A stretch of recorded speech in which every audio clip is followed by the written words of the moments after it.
I am Ajibintu Drame, and this is QTV Midday News, coming to you live from our studios on Keraba Avenue, and thanks for joining us. Our top stories. The National Assembly on Wednesday debated a security concern raised by the National Assembly member for Central Badibu in relation to the presence of the economic forces in the Gambia, especially in Fonyi. One of the main boreholes in Birkama, supplying water to several communities in the West Coast region and Kanifing municipality, has been vandalized by persons unknown. The National Human Rights Commission on Wednesday began a two-day National Stakeholders Consultative Forum on TRRC's recommendations following the presentation of the final report to President Barrow last year. The Minister of Information and Communication Infrastructure, Ibrahim Asila, on Tuesday participated in the signing ceremony of a Memorandum of Understanding between his ministry, the Union of OIC News Agencies, and the Islamic Broadcasting Union. In sports news, the president of the Gambia Secondary School Sports Association says they are struggling to stay the annual schools athletics competition due to lack of funds. Those were our main headlines. Now the news in detail.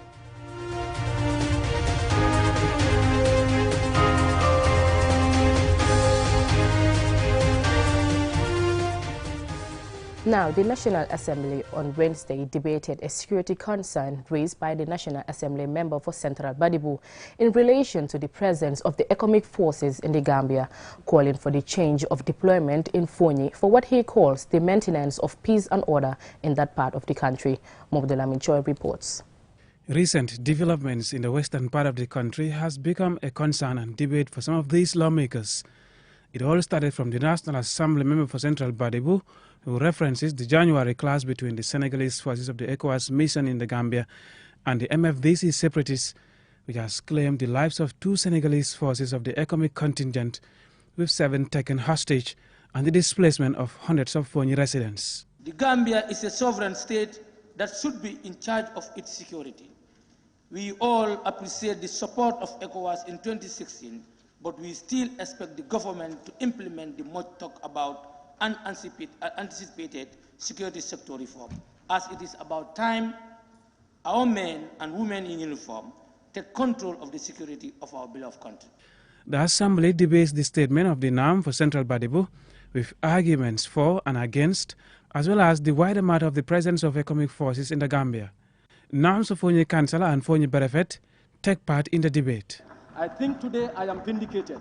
I remember a question was asked to the former Vice President as to why, this was in 2019, still the Senegalese forces are existing in Buyam. What was the response? It took him about 30 minutes to justify why they are still in Buyam.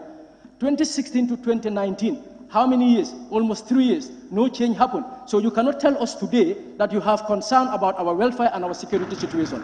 We are comfortable. We will take the cause. We will fight it. And at the end of the day, we will win and will be vindicated. Thank you, Honorable. I do appreciate that now the member has really appreciated how the efforts we put in addressing the said matter. And equally, that I do also equally appreciate that the member now feels how we felt 2017 to date regarding the presence of these said forces in Fonyi. Leading on the security issue representing the NAMS is the Assembly's Defense Committee, whose chair, Mahmoud Elke Sane, and Vice Chair, Halifa Saleh, throw some light on their bid to resolve the security concern in Fonyi. The Committee on Defense and Security, we have taken it upon ourselves and invite the security heads in this country for a meeting. This was a very interesting meeting. The security chiefs and the ministers have given us an explanation of this unfortunate situation. And as a committee, we take the matter very seriously upon ourselves. We hope to report to the Parliament, but unfortunately, this matter of the day arises. What is important is for us to take the incident as an incident that should not recur. That can only be prevented by Gambians taking charge of their destiny and working with our partners, whether neighbors or ECOWAS, on the basis of the principles and protocols that govern relations based on equality. The debate on this subject matter ended in a dramatic fashion, with this exchange involving nominated member Majanko Samusa, prompting this speaker's intervention. I think this is uncalled for. Really totally uncalled for. Okay, you are not coming back today as far as the proceedings of, please. Okay, we will see. Mahmoud Lamin Choi, QTV News. One of the main boreholes in Birkama, supplying water to several communities in the West Coast region and Kanifing municipality, has been vandalized by persons unknown. NAWEC officials on Wednesday took journalists to the site following public outcry over the lack of water in several communities. And Sumani Esonyase reports. This is one of NAWEC's main boreholes with a production capacity of over 90,000 liters per hour and the largest water supplier to several communities. Currently being repaired by NAWEC technicians, the borehole was badly vandalized by unknown persons who are still at large. Alaji Diba, head of water and sewage operations at NAWEC, explains the damage caused at this borehole and how it affects the water supply chain. Our understanding is that for copper or whatever material they are looking for, we have done everything possible. You will see that the cable is buried. You cannot see it physically outside. This particular person have to go and break the lock and enter inside just to cut a piece of 3.5 meters, take it away and stop the whole operation, just for the interest of just making that piece of copper, which I don't think if you weigh it, it will even go over a kilo. So looking at the value of money you get from that and the amount of destruction cannot be equated. It's really, really a big loss for all of us, and then really making our customers suffering for nothing. Mr. Diba also apologizes to the affected communities and gives assurance that NAWEC technicians are working round the clock to restore production as soon as possible.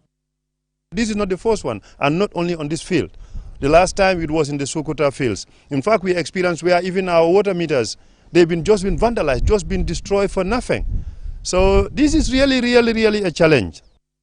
Mbake Jaite, water productions manager, urged the public to be vigilant, adding that the halt in production at this borehole is disrupting the supply chain, especially in Brekama, Farato, Busumbala, Yundum and Latikunda.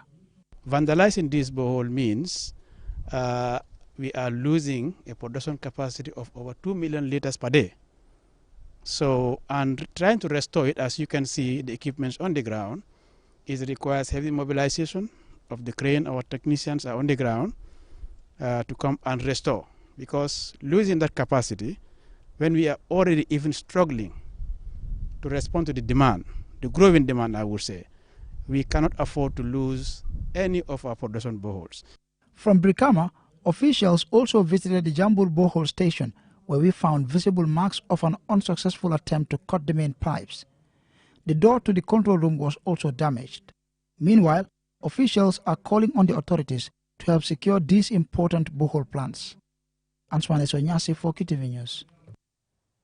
Moving on, following the presentation of the TRRC final report to President Barrow in November last year, the National Human Rights Commission on Wednesday began a two-day National Stakeholders Consultative Forum on TRRC's recommendations. Aliou Sise has more. The focus of this convergence is to discuss the next steps in monitoring the implementation of the TRRC recommendations, the expected roles of the various stakeholders, especially the CSOs, international partners, and the National Human Rights Commission. The TRRC final report recommends the Commission takes responsibility for monitoring the implementation of its recommendations while reporting annually to the National Assembly on the status of implementation. Emmanuel Job, chairman of the National Human Rights Commission, said the conference also forms part of its strategic priority to ensure accountability, justice for the victims and their families, and the realization of the Never Again slogan. The National Human Rights Commission has a pivotal role to play in monitoring the implementation of the Truth, Reconciliation and Reparations Commission and the wider transitional justice process of the Gambia. The TRRC Commission report also recommended that the National Human Rights Commission should be responsible for preserving records originating from the TRRC, including archiving and digitalization of documents and information. The TRRC was mandated to investigate and create an impartial record of human rights violations committed under ex-President Jammeh's rule. The TRRC completed its work, and a final report has been handed to the President and made available to the public. Salou Tal, President of the Gambia Bar Association, said the implementation of the TRRC recommendations require monitoring to ensure the Never Again slogan is realized.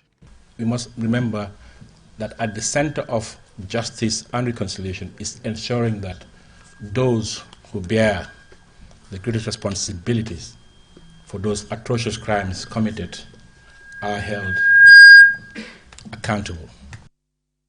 The government said it is reviewing the TRC report and is expected in 6 months from the day it received the report to issue a white paper on the recommendations of the Commission, which includes the prosecution of perpetrators, including former President Yahya Jammeh. Deputizing for the Justice Minister, the Solicitor General Hussein Tomasi said the establishment of the National Human Rights Commission is to promote and defend the human rights of all. He gave assurances of the government's commitment to the implementation of the TRC findings and recommendations. His Excellency, the President of the Gambia, His Excellency President Adama Barrow, has indicated recently, in particular during the legal year celebrations, that his government is committed to the full implementation of the TRRC report and has therefore called on all Gambians to exercise restraint, as the government will ensure that the never again mantra, in fact to put it in his very words, is entrenched on Gambian soil. Addressing the forum via Zoom, Andrea Ori, regional representative of the West African Office of the United Nations High Commissioner for Human Rights, expressed his office's commitment to work with the Gambia in the effective implementation of the recommendations. He emphasized that achieving the never again mantra depends on the implementation of the TRC recommendations. Reporting for QTV News, I am Aliou Cisse. From that story, we will go for a short commercial break. Still to come, we have more stories too. Stay tuned. With so many things to do in a single day, it's important to have a network you can trust. When there's family and friends to connect with and business calls to make, you need a network that is reliable and fast. Talk longer, browse faster, go farther, and roam wider. When your network is solid, the world is your oyster. QCell, your trusted network in the Gambia.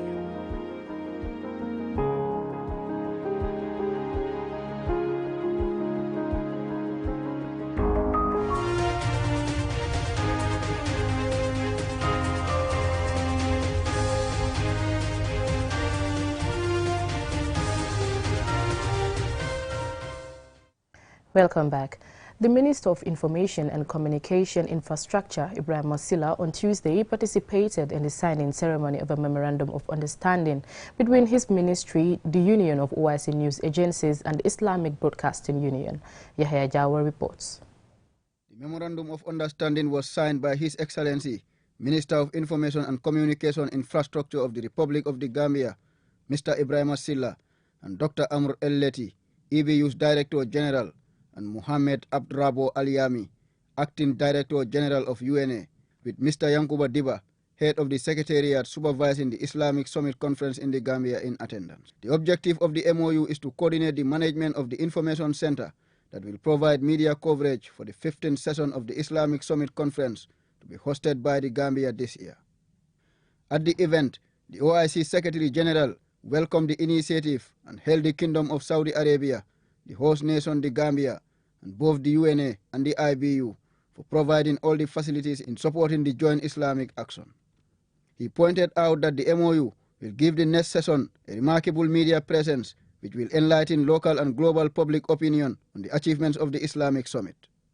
The OIC chief is optimistic that the two media institutions will provide valuable and high-quality media coverage during the upcoming Islamic Summit in the Gambia, in cooperation and coordination with the Information Department of the OIC General Secretariat and officials of the Gambia's Information Ministry. The Minister of Information and Communication Infrastructure of the Gambia, Ibrahim Masila, expressed the aspirations of the Gambia government to implement the activities and programs contained in the MOU. He underscored that the purpose of this memorandum is not only to convey the proceedings and decisions of the Islamic Summit, but also to convey the viewpoint and vision of the OIC on issues of concern to the Islamic Ummah and all humanity. Minister Silla also stressed the importance of the MOU in providing media support to the Gambia during the OIC Summit, adding that hosting the Islamic Summit is a gateway for the Gambia to gain a position in the international arena, as the Gambia will now join other countries that have hosted this prominent global occasion. The Director General of the Islamic Broadcasting Union, Dr. Amr El-Leti, and the Director General of the Union of the OIC News Agencies, Muhammad Rabo Al-Yami, have said the MOU represents a new stage in the joint work of the media institutions of the Organization of Islamic Cooperation towards achieving the supreme goals of the organization in the field of media and public diplomacy. Reporting for QTV News, I am Yahya Jao. The Gambia Immigration Department, GID, held their annual briefing on the institution's yearly achievements, challenges, and the way forward. They also gave updates on revenue collection, alien registration, irregular migration, and the GID's reform program. In the annual review, the GID shared its successes and challenges registered in 2021 relating to migration issues, documents processing, amongst others. The GID is the Gambia's sole provider of document processing, such as passports, resident and work permits for non-Gambians, and ID cards. Mamading S. Diba, PRO of the Gambia Immigration Department, states that since the introduction of the biometric ID in 2018 to now, 557,650 people have been registered, possibly due to the last December's presidential election. There was a significant increased demand for ID cards from the beginning of January to the end of December 31st, 2021. 201,257 ID cards were issued, while 495 people had their applications rejected, and some cases are still pending and are going through verification. While mentioning last year's management of migration statistics, PRO Diba emphasized the importance of the cooperation of stakeholders in addressing the menace of irregular migration. The number here is 657 people who have offered to come on their own, and we are glad to report that the GID was able to successfully coordinate and facilitate the safe arrival and integration of these people into the greater Gambian society. The Migration Management Unit, on behalf of the GID, was also able to successfully provide reception, meaning reception services, for 189 deported Gambians, mainly from European Union territories. We were also able to intercept 162 people, 162 would-be migrants, who were trying to embark on a perilous journey. Some were most of them were intercepted, along the coast. Chief Superintendent Karalang Jaju, the Immigration Department officer in charge of statistics, GID, gives the figures for the annual revenue analysis. The gross revenue collection for the year 2021 amounting to $103,336,940 was collected. And we also want the government to give us a target in every year. Says this is what they want immigration to collect. And when the collection is also made, we also want them to give us a share percentage of the revenue performance. Ibrahim Mbub, Commissioner for Administration, GID, had this to add. One of our strategic plan touches on legislation and policy framework. We'll all know that we are working with entirely obsolete policies. That is a big challenge to the state, and we know that MDAs are all trying to review their documents and internally even the state. So GID is not left behind. As I speak today, this TWG is currently at METSI looking into a review of the Act. The GID took the opportunity to assure the public that they have various changes in the pipeline to enable them to continue improving in executing their duties, and urge taxpayers to obey legislation and contribute when required for national development. Ajibintu Drame, QTV News. And now in sports, the president of the Gambia Secondary School Sports Association says they are struggling to stage the annual school's athletic competition due to lack of funds. Our sports reporter, Momodo Gajeka, has more. School athletics is very popular among students and the public. It has been the breeding ground for future athletes.